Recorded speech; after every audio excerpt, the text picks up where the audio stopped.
everyone, it's Emma and welcome back to my channel. Today, I'm really excited to talk to you about something I've been wondering for myself for years, and that is TerraCycle greenwashing? So chances are you've heard of TerraCycle if you've been a part of the zero waste movement for any amount of time. And honestly, it is a great service that is available to recycle less commonly recycled items. But could this be considered greenwashing? Yes and no. What does that mean exactly? Before we get any farther into it, if you would like to read along with the blog post version, you can access that in the description. But on the surface, inherently no, TerraCycle is not greenwashing. They aim to reduce the maximum amount of waste that they can from the landfill. Things like toothpaste tubes, industrial waste, chip bags. And they even started a refill service called Loop. And they're also out here doing great things for the planet. They don't just recycle. They also reuse and upcycle. TerraCycle was created in 2001 by Tom Zaki on a mission to eliminate waste physically, but also the idea of waste. And now they operate in over 20 countries worldwide. This allows 80 billion people to recycle billions of pounds of waste every year. And they've even gone as far to build their offices out of recycled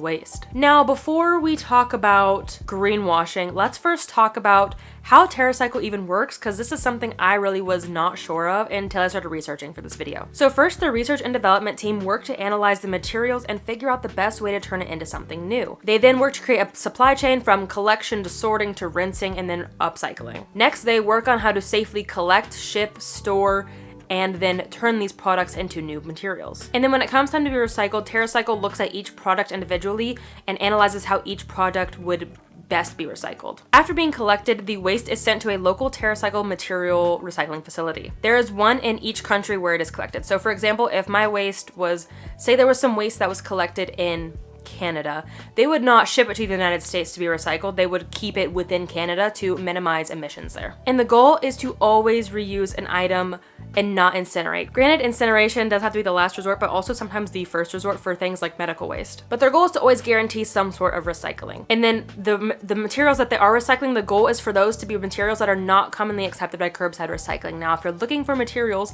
that are not commonly accepted by curbside recycling, I have 2 videos now with 145 things that you probably should not be putting in your curbside recycling bin. Of course, each area is different, but those videos will be linked above and below. And just like with other recyclable materials, the materials are collected, rinsed, sorted, and then recycled into raw materials, and those raw materials are then shipped to other businesses that can use that raw material to make something new. Some end products look like furniture, shipping pallets, watering cans, water bottles, storage tubs, athletic fields, household items, and construction materials. One of my favorite quotes from their website is this: "In an ideal world, TerraCycle would not exist. Our programs are a response to the environmental problem of trash that has been growing since the 1950s. I really love that they take responsibility for the waste issue in part, but also acknowledge that if we weren't consuming so much, corporations were taking responsibility for this waste, they wouldn't have to exist in the first place." So honestly, corporations, yes, they should be responsible for their waste, whether that be like they're the ones that pay the cities for recycling, they incentivize recycling somehow, or they actually collect the waste themselves. And then another goal that I really love that they have is that they don't want to turn their single-use products into more single-use products. For example, a toothpaste tube. They don't want to turn that toothpaste tube into a recycled toothpaste tube, because then it's just going to come back to them.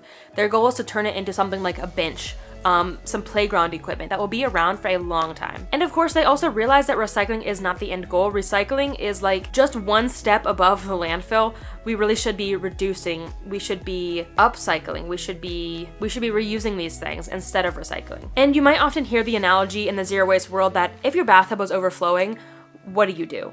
You turn off the faucet. You don't start taking water out. But that's what we're doing with the waste crisis. We're looking at the waste crisis and we're like, okay, how can we take this waste out of the ocean, instead of thinking, how can we quit putting plastic into the ocean? So while recycling is great, and while brands like TerraCycle are working to make recycling easier, they mention, and I agree, that we should strive to consume less as individuals, but as a whole society. Now, I wanted to run through quickly how to actually recycle with TerraCycle, because that is something I didn't know either, and I've always wanted to use this service, so I did some research and I'm going to share it real quick. First, you go to their website and click under the tab National Recycling Services. And here you can see all of the available programs. There's pretty much everything you can think of, from shampoo, Babybel cheese, beauty products, glasses, toothpaste tubes, and so much more. Most are by brand, which I find frustrating, like Aussie Shampoo Recycling Service, or Aveeno? Whatever, I can't think of any brands. Arm & Hammer Recycling Program. Like, I just want to be able to send all of my thin plastic to one single thing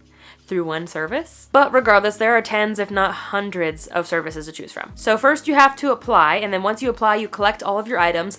I definitely suggest like collecting a few. Like, don't just send them one toothpaste tube, send them like 10 or 20. And then they provide the label for you. You don't even have to pay for shipping. Use an upcycled box to make it even more eco-friendly, and then ship it.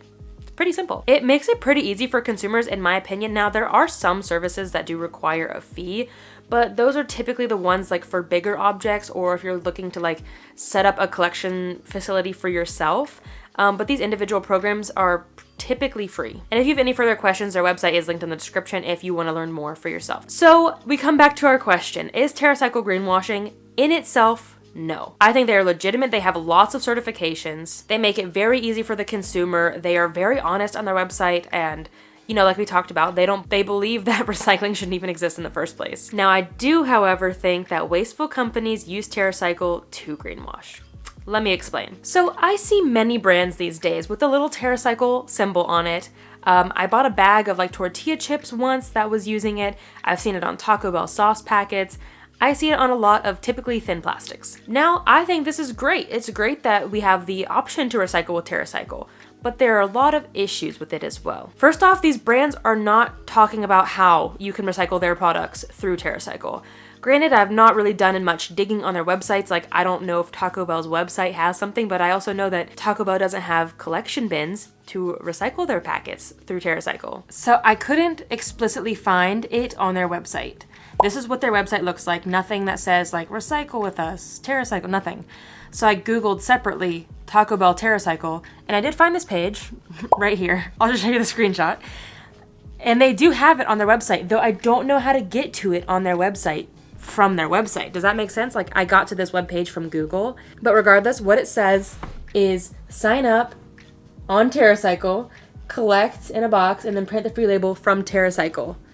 So Taco Bell is taking zero responsibility other than paying TerraCycle to put their symbol on their packets. I don't think you can find this information in stores. Like, you have to specifically go and look up Taco Bell TerraCycle. It's not on their website explicitly, and I've never seen it anywhere. Anyway, but yeah, that's all I could find from my digging, so enjoy the rest of the video. So they're entirely putting it on the shoulders of the consumer still. I think the symbol can also confuse the average consumer to thinking that it's recyclable, period, and it might lead people to put like chip bags and other thin plastics in their curbside recycling when their curbside recycling will not accept it, because the TerraCycle symbol, though very distinct, can be confused with a normal recycling symbol. This is also a big issue because this is honestly performative activism on the brands. If the brand truly cared about the impact of their waste, they would set up collection facilities like at their stores.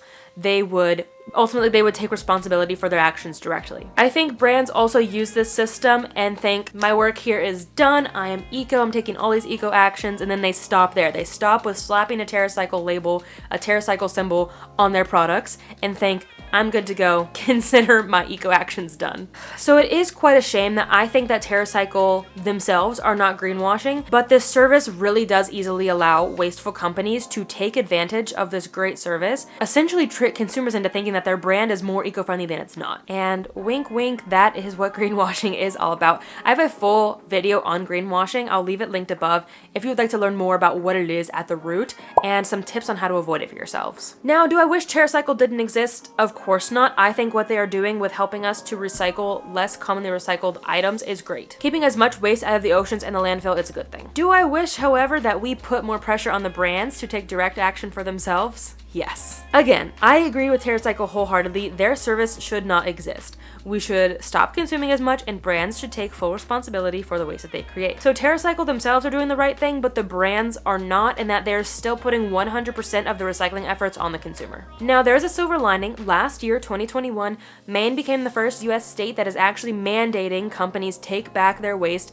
and be responsible for it. Maybe not take it back, but actually pay for their waste, instead of consumers paying to recycle their waste. And this is a huge step in the right direction. I imagine that other states will follow suit, hopefully this year, hopefully as soon as possible. And I honestly imagine with that hefty waste disposal bill that companies are going to be having to face in Maine, they're going to be more conscious about the packaging that they create. They're going to be more conscious about reducing the waste that they create in the first place so that they don't have to pay as much in the end to dispose of that waste. But what can we do as consumers? Still support services like TerraCycle when possible. Now, I'm not saying to actively go out and buy that bag of chips that has a TerraCycle label on it just because you want to support TerraCycle. I'm saying instead of throwing away your toothpaste tubes, collect them and send them to TerraCycle instead. Instead of throwing away XYZ glasses, instead of throwing away your glasses, collect some, ask maybe some friends for their old glasses, get a whole box together and send it to TerraCycle. And that is because services like these truly are valuable. If TerraCycle didn't exist, granted, not everyone knows about it, a lot more waste would be going to the landfill if it wasn't for them. So like I said, the service really isn't well known. Plenty of people just throw this stuff in their recycling, which is called wish cycling. If you'd like me to talk more about wish cycling, let me know. Or people just throw it in their trash because that's common. So if you know someone who doesn't know about TerraCycle, sharing this video is a great place to start, but also just sharing TerraCycle's website with others and educating them on proper recycling. And then TerraCycle also shows that recycling is popular and preferred, and also that we really can recycle anything. We just have to put our minds to it. You know, maybe in the future, stuff will be more commonly collected curbside. Now, with that being said, we still need to put consumer action on big brands, the big polluters like Coca-Cola and P&G and Unilever. Obviously, these brands are not hurting in the money department. They can afford to take responsibility for their waste. They can afford to be truly socially responsible, not just performative, and actually take the burden of recycling and waste disposal off the consumer's shoulders. But remember that they are not. So write to these companies, tell them what you want them to do. So I actually had some experience emailing with Dasani and Coca-Cola this last summer.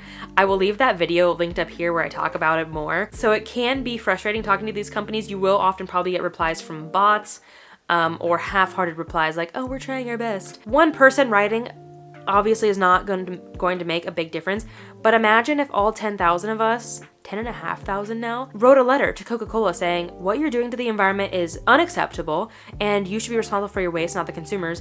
They might start to listen if 10,000 people wrote in. You can also write to your state government and to your local governments, your mayor, your governor, your city council, and so forth, telling them to follow in Maine's footsteps and start a statewide program that companies in that state are now responsible for the waste and not the consumers. And of course, reduce your waste where you can, because like we've talked about a lot in this video already, we would not need all these waste disposal services if we weren't consuming as much. That's not to say we as consumers are responsible for the plastic pollution crisis, but every little bit that we can reduce really matters. You don't have to eliminate all weight, but think before you buy something next time. You can ask, do I need this item? Does it come in a different packaging? Can I find it plastic free or package free entirely? Thank you so much for coming along on this video. I hope that you learned a lot. I sure learned a lot scripting this video. If you have any more questions, you can leave them down below or again, consult their website. And if you want any more videos on this topic, let me know what you would like to see, because of course this channel is for you guys. So again, thanks for watching, especially if you made it all the way to the end. I really appreciate it. If you learned anything, you found this video valuable, I would really appreciate a thumbs up. It does really help support this video. And if you're new here, don't forget to hit subscribe. I talk about all sorts of things, zero waste, focusing on free, easy, and fun ways to live low waste and practical ways to be an activist. And again, like I said earlier, don't be afraid to share this video with others, throw it on your social, send it to some friends and family, because TerraCycle is not a widely known service. So the more people that know about it, the more that we can start recycling our odds and ends. I really appreciate your time. Thank you once again. And if you would like to support me in another way, I do have a Patreon. It is always linked in the description. And thank you so much to my current patrons. Your support means the world to me. And as always, remember that your small actions have a big impact in the long run. Bye guys. Here. Okay. Okay, now I'm ready. What else was I gonna say? Before we get any far into it, if you would like to read along with the script version, but their goal is to always guarantee. And just like with other recycling businesses, the recycled materials, and just like with other recycling businesses, the recycling material, recyclable. Oh, get your toy.